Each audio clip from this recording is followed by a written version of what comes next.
Sim, Senhor, nós somente alcançaremos a plenitude do que o Senhor tem a revelar a nós e a fazer em nós naquele dia quando estivermos face a face contigo. Portanto, por enquanto, Senhor, o nosso clamor é: renova-nos a cada novo amanhecer, renova as nossas forças, renove o nosso ânimo, renove o nosso anseio, fome e sede de buscar a sua face. E vai sim, Senhor, nos transformando mais e mais.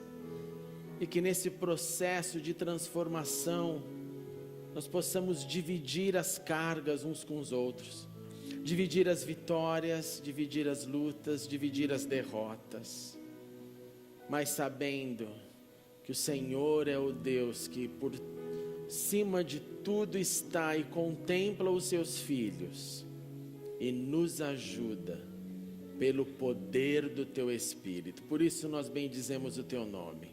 Receba, Senhor, a nossa adoração, que é também a nossa confissão, a nossa oração cantada e a nossa consciência de que sem o Senhor nós nada poderemos fazer, mas com o Senhor, pelo poder do teu Espírito, renovados pela tua visitação, poderemos ser sal e luz e poderemos, Senhor, impactar este mundo. Que assim seja, é o que suplicamos, em nome de Cristo Jesus. Amém e amém. Glória a Jesus. Boa noite, meus irmãos, paz sejam com todos. Muito obrigado a todas as mensagens de carinho e de oração que recebi. Se você não recebeu uma resposta minha, meus irmãos, é porque eu troquei o meu chip de telefone enquanto eu estava na viagem, então não pude nem receber no telefone antigo. E quando eu aterrissei no Brasil, vieram assim muitas e muitas mensagens, eu entendi o problema.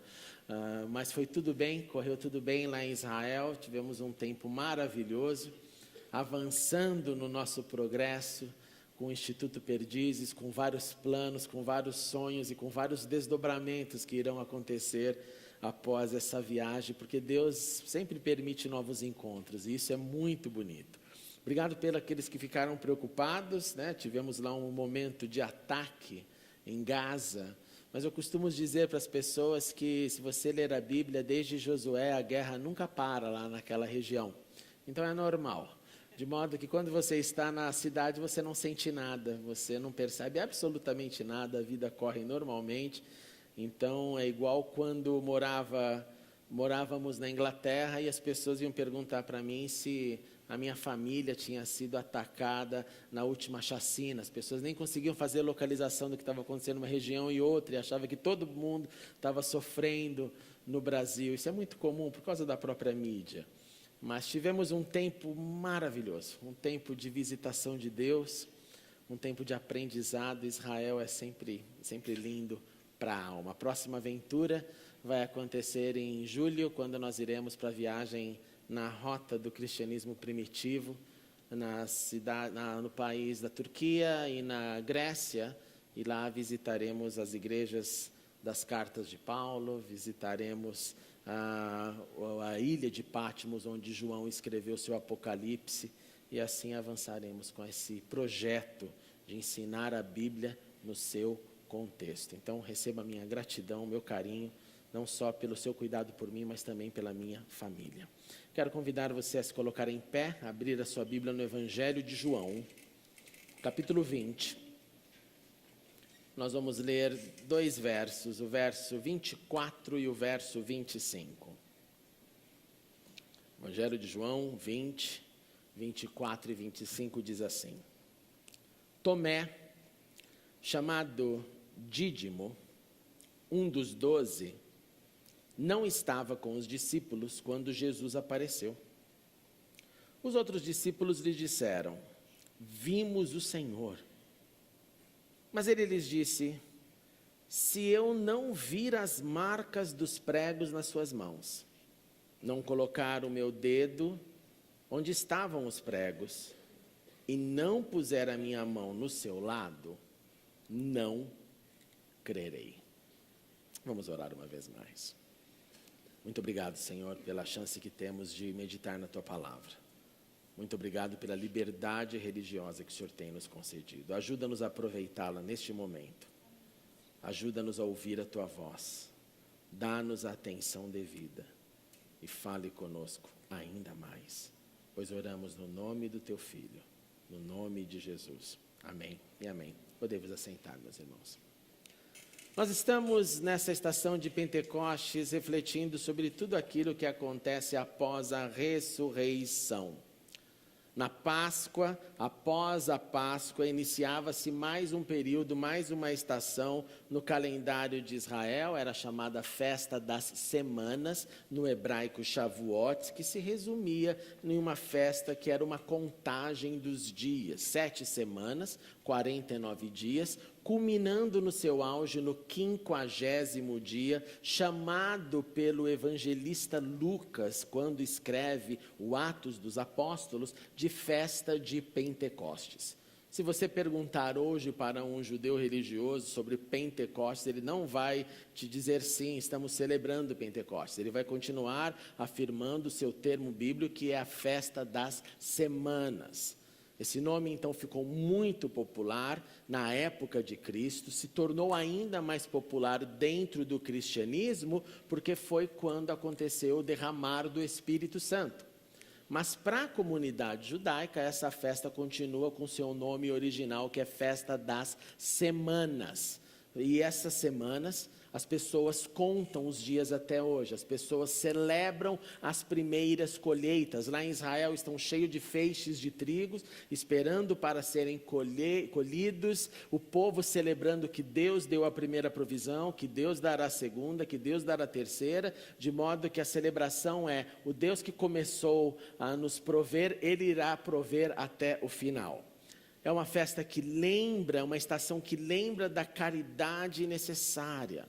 Quando eu colho, eu preciso deixar algo no campo para aqueles pobres, para aqueles estrangeiros, colherem também dos restos que eu deixo, de modo que toda a comunidade seja abençoada. Perceba então que a festa não é só o que Deus fez para mim, mas é o que Deus fez para mim e o que eu faço para o próximo. E o que eu faço para o próximo é, através do meu amor, de um gesto de amor, deixar algo para o necessitado.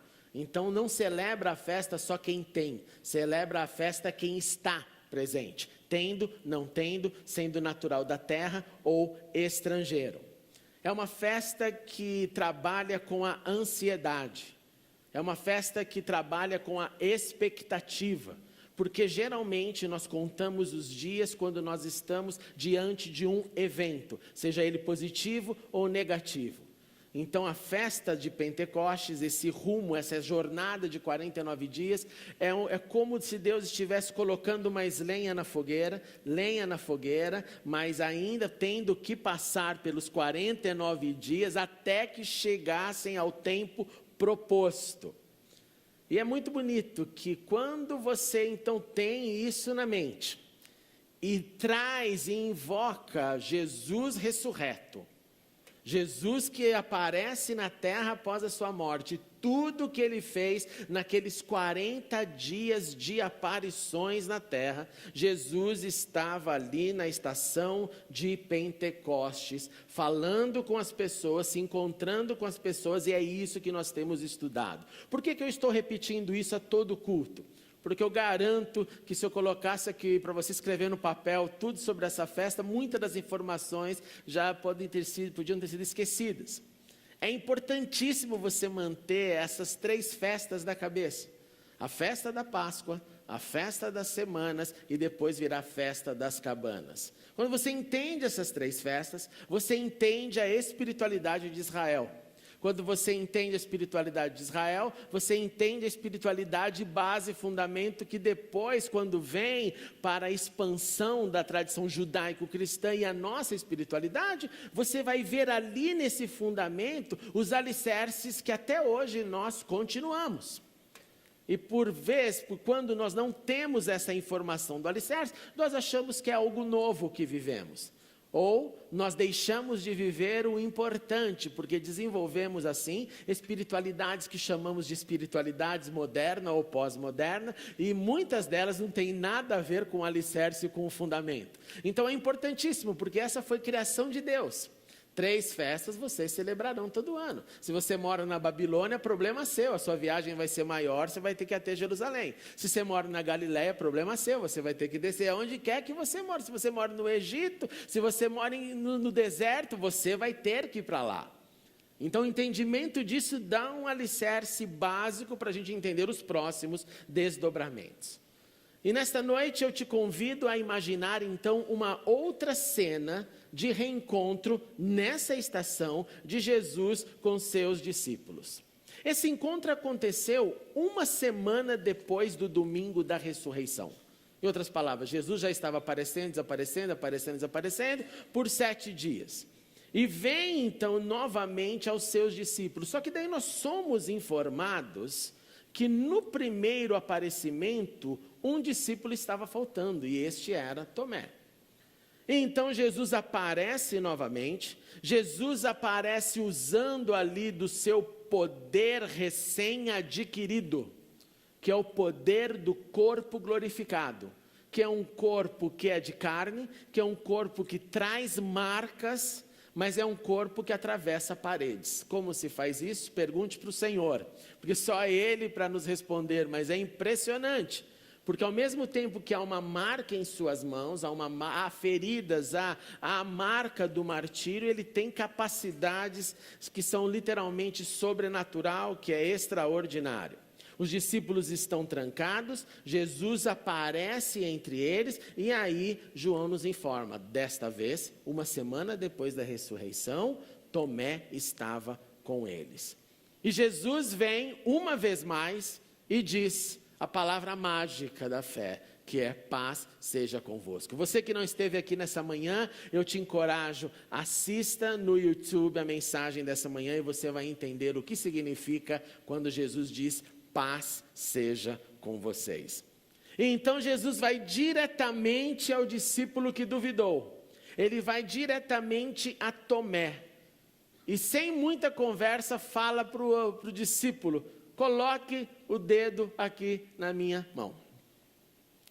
Não era isso que você queria, Tomé? Venha tocar. Tomé, estenda sua mão e coloque aqui no meu lado, onde o soldado com a sua lança me furou ali nos momentos finais da minha crucificação. Não só isso, Tomé, pare de duvidar e creia. Mas perceba, antes de ele dar essa advertência mais direta, de pare e creia, ele dá condições para o discípulo tocar. Ele dá condições para o discípulo ver o furo, ver o acontecido. E ele dá condições também de ânimo, de encorajamento, dizendo, comece a crer. Comece a crer, deixe a dúvida de lado. O corpo é glorificado, mas ele pode ser tocado. O corpo tem outras capacidades, mas Tomé poderia experimentar com suas mãos, com seu tato, e assim eliminar toda e qualquer dúvida. Nessa hora acontece o bonito, o lindo do texto. Tomé simplesmente diz, Senhor meu e Deus meu.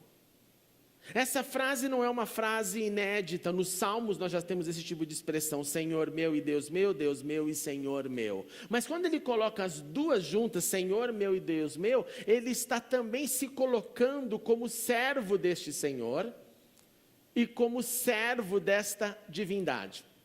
Ele é servo então do Senhor no sentido prático. O Senhor manda, o Senhor fala, o Senhor faz e o servo obedece. E quando ele fala Deus meu, ele está diante da única fonte, do único elemento, da única pessoa que ele adora. Ele coloca essas duas na sua frase de reconhecimento. Então Jesus lhes disse, então foi porque você viu. Foi porque você tocou que você então creu em mim? Jesus continua, felizes os que não viram e creram. Essa referência então faz aqui uma menção de todos aqueles que seriam testemunhas oculares de Jesus, que inclui a nós, e que ainda creriam na sua palavra. E a partir dessa crença, começam a desenvolver um relacionamento. E esse relacionamento fica cada vez mais pessoal. Tomé teve coragem de dizer o que ele sentia. E por ter uma intimidade com Jesus, Jesus chega para ele e fala: toca-me. Está tudo bem, nós temos então uma relação. E a pergunta que vem é: o que então ele nos ensina? O que Tomé nos ensina? E por que eu faço essa pergunta? Porque no nosso vocabulário, Tomé é exemplo de descrente. Tomé é exemplo de dúvida. Quando a gente conversa com alguém que duvida, você fala assim: você está sendo igual a Tomé. Ele virou essa ideia de alguém que duvidou do Senhor. O mais interessante é que, geralmente, quem afirma crer até debaixo d'água é o mesmo que repete esse comportamento de dúvida nas primeiras provações. E aí, nessa hora, nós falamos: isso é o ser Tomé. Isso é o duvidar. Isso é ver e não acreditar em um sentido. Ele não acredita no sentido da visão. Ele precisa do tato. Ele não acreditou no que ele ouviu. Se ele não acreditou no que ele ouviu, é porque ele não acreditou nos seus amigos, que compartilharam 3 anos de caminhada com ele. Complicado. Você já teve com alguém que você falou algo e a pessoa acreditou no que você falou, porque ela confiava em você, em sua palavra, mesmo quando era difícil para acreditar? Isso é comum nas relações. A pessoa fala: é sério? Você fala: é sério. E a pessoa conhece, confia em você, fala: então tudo bem, então é verdade, essa pessoa não mente. Para Tomé, os discípulos são todos mentirosos. Para Tomé, se ele não der o segundo nível do toque, nada pode ser real. O que então ele nos mostra? Ele nos mostra que ele tem dúvidas. Ele nos mostra que ele não está sozinho nas suas dúvidas, porque se você se lembrar anteriormente, o grande profeta de Israel, Moisés, teve dúvidas. Quando Deus o chamou, fez testes com Deus. Nessa manhã eu mencionei sobre Gideão. Gideão teve dúvidas quando Deus o chamou. Dúvidas aparecem em qualquer pessoa. E o lindo é que esse pessoal da Bíblia não tinha medo de mostrar as suas dúvidas. Diferentemente da gente, que fica meio que sufocando o outro quando o outro demonstra dúvida. Às vezes, na comunidade terapêutica da fé, nós funcionamos como pessoas que estão pressionando o outro, ao invés de pessoas que estão confiando e dando encorajamento. Então, se vê alguém reclamando por uma tragédia, nós costumamos ouvir pessoas: não sofre não, porque Deus sabe o que faz, tudo coopera para o bem. Caramba, deixa a pessoa chorar.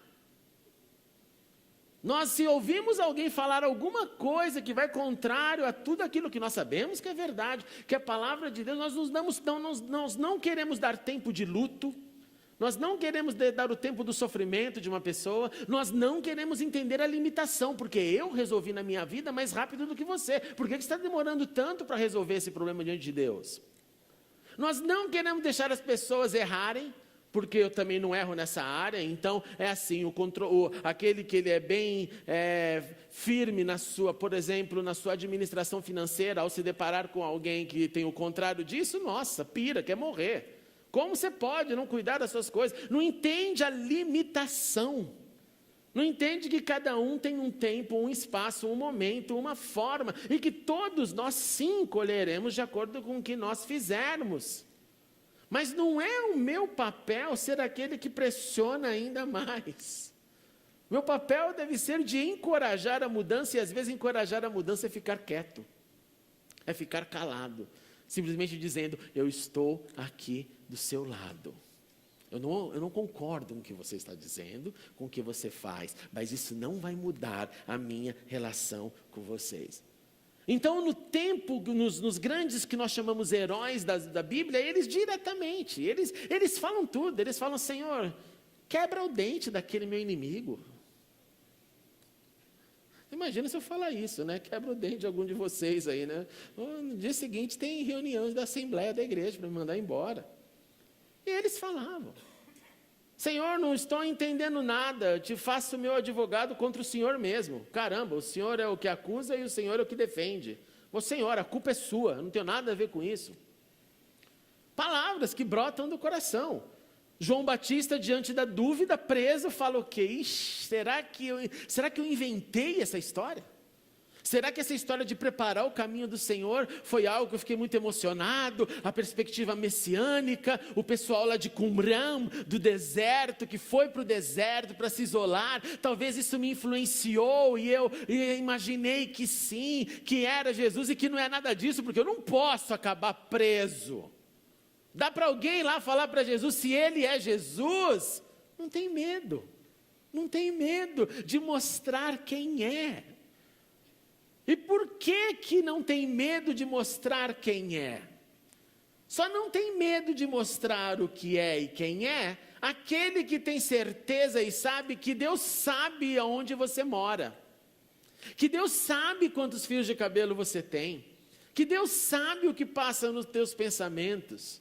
Então falar algo que não é a verdade, que é simplesmente o uso de um jargão bíblico positivo, para que mantenha o meu senso de fé, é tolice, é criancice, é meninice.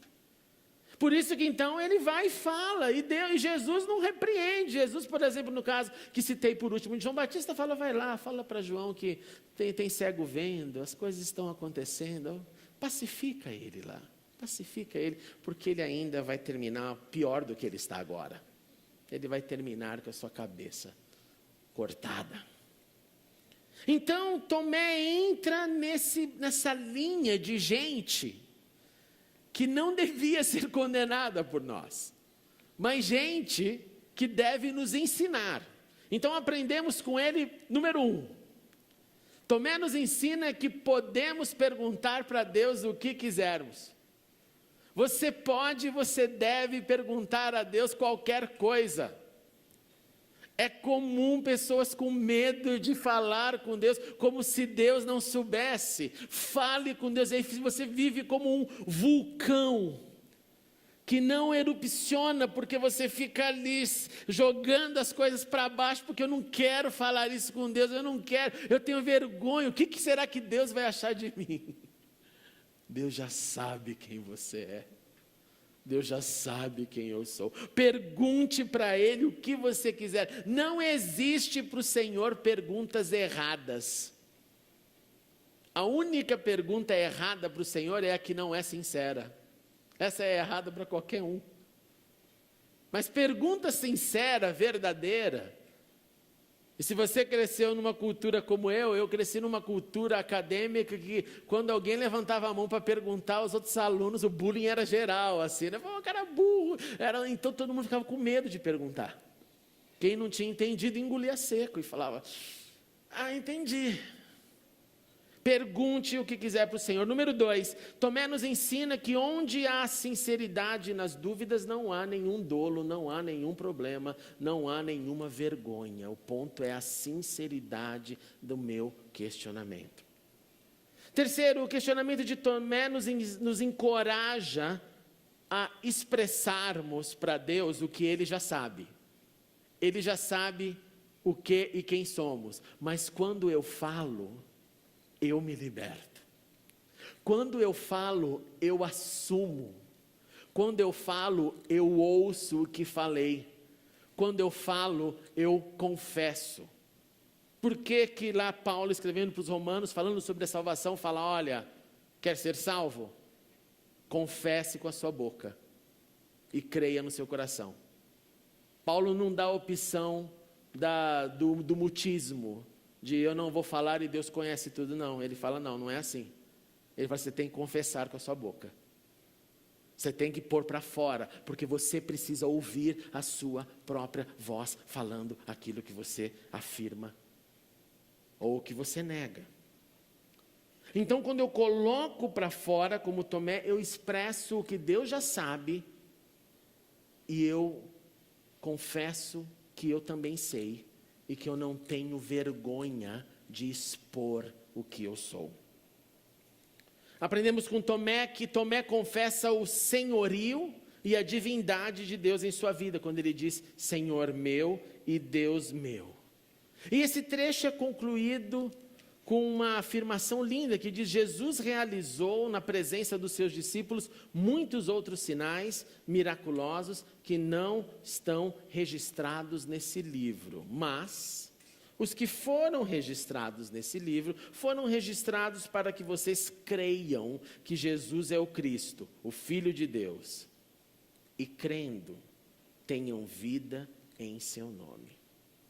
É muito relevante este final de trecho, porque então essa vida que ele quer que tenhamos, é a vida baseada neste contexto também.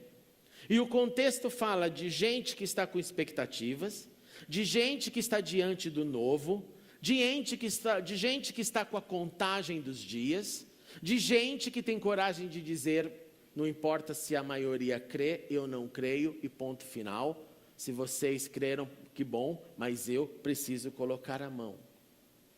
Essa era a vida dele, essa era a vida dos discípulos. Então o contraste de quem crê, quem não crê, de quem precisa tocar e quem não precisa tocar.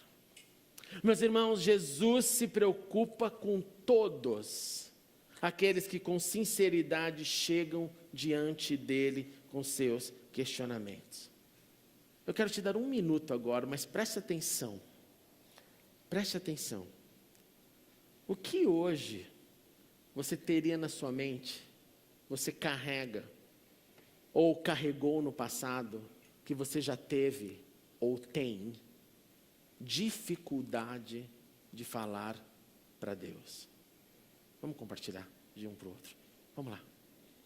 Traz isso para fora. Se você não tem nada hoje, pense na sua história, de algo que você tem dificuldade de falar com Deus. Falar, será que eu me revelo isso? Será que eu trago isso na mesa para Deus? Ou eu mantenho escondido embaixo do tapete, como se eu não tivesse? Põe para fora um pouquinho isso. Põe para fora. Sabe aquele tipo de coisa que a gente não tem coragem de falar para filho e filha? Começa por aí que você vai começar a achar o caminho de coisas que você pode não ter coragem de falar com Deus. Pensa, traz.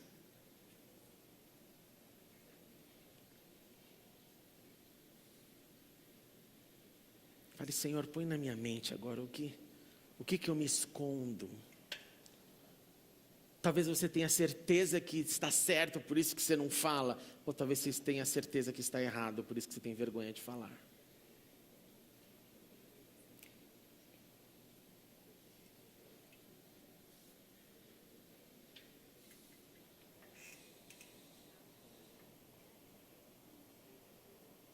Volta para mim. O que você acha que o Senhor diria sobre isso? O que você acha que o Senhor diria sobre aquilo que você tem vergonha ou medo de falar para Ele? Responda de novo para a pessoa. O que você acha que o Senhor diria? Você acha que Ele faria infeliz, você fez isso, aprontou aquilo? O que você acha que Ele diria?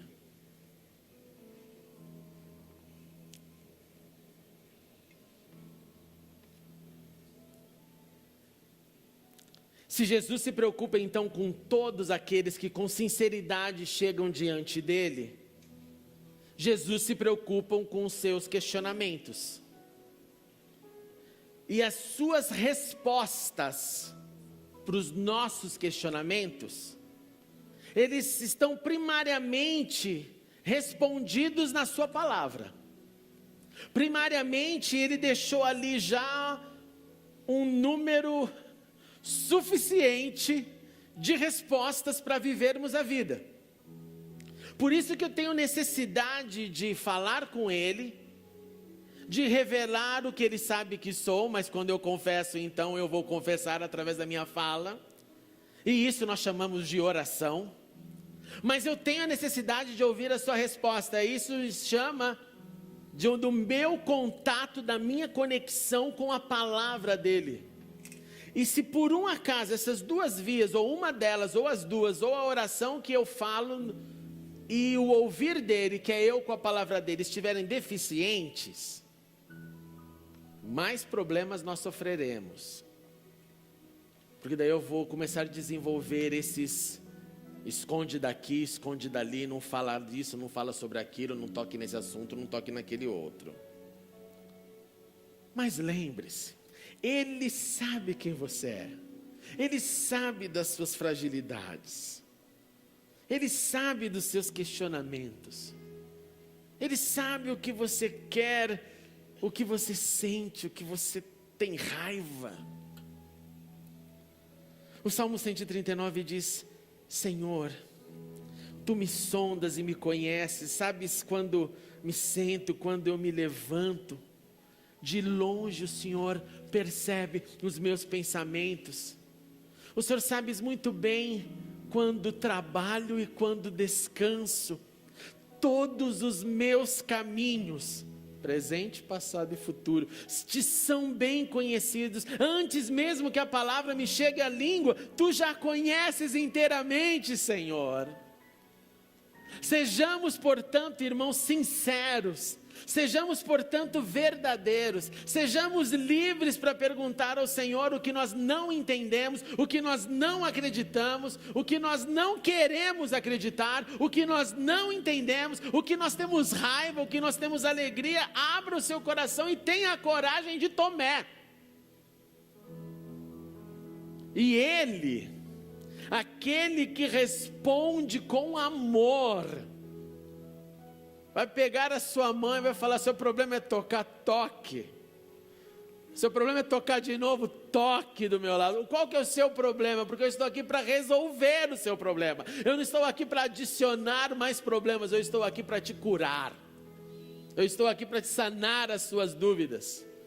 Para que então nós cheguemos na mesma conclusão de Tomé. E gritemos junto com ele: Senhor meu e Deus meu. O que você não acredita, o que você não entende, o que você precisa de uma resposta pessoal de Deus para você, fale para Ele. E cuidado, porque às vezes nós conseguimos falar para o próximo, mas não conseguimos falar para Deus. Nós terceirizamos os dramas, mas não conseguimos fechar os olhos, ajoelhar e dizer: Senhor, é isso que eu acho, é isso que eu acho. A minha oração é que Deus restaure a sinceridade do povo de Deus. Sinceridade, que o outro não fique chocado quando ouvir, mas que entenda que ele está sendo sincero, verdadeiro. Para que nessa sinceridade a gente não viva as máscaras da hipocrisia, mas que olhe um para o outro, sabendo que somos pecadores lavados pelo sangue, mas pecadores. Que somos injustos, lavados pela justiça de Deus. Que somos pessoas que dizem amar a muitos, mas que não conseguimos amar o próximo como a nós mesmos. Mas se nós começarmos pela sinceridade, pelo menos assim, o nosso sim será sim, o nosso não será não.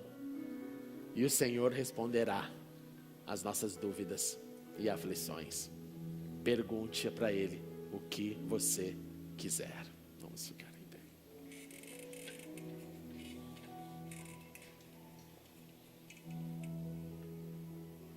Senhor Jesus, é tão lindo, Senhor, ver e aprender com os seres humanos.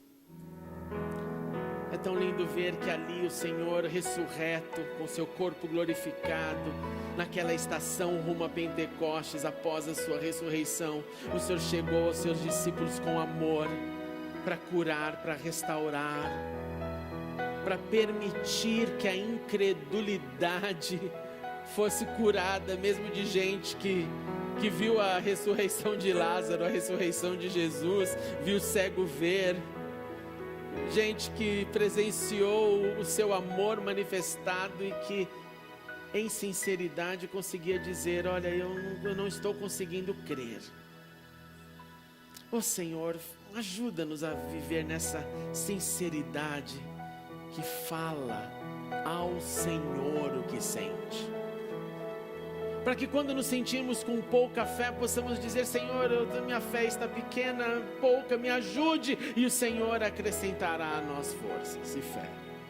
Para dizer ao Senhor: Senhor, meu amor está pequeno, está fraco, eu não estou conseguindo amar este ou essa, e o Senhor com seu amor nos fortalecerá para amar. Quando nós nos sentimos frios, que tenhamos coragem de dizer: Senhor, eu estou frio, e ao invés de ficar culpando todo mundo, todos, eu quero te dizer: Senhor, aqueça o meu coração com teu Espírito, e não me faça virar vítima daquilo que eu mesmo estou produzindo, e o Senhor com seu poder irá uma vez mais aquecer os nossos corações.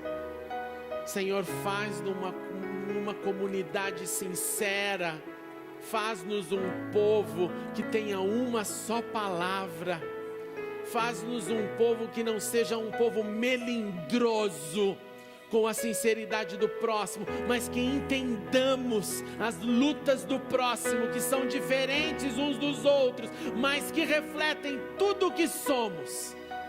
Somos pó.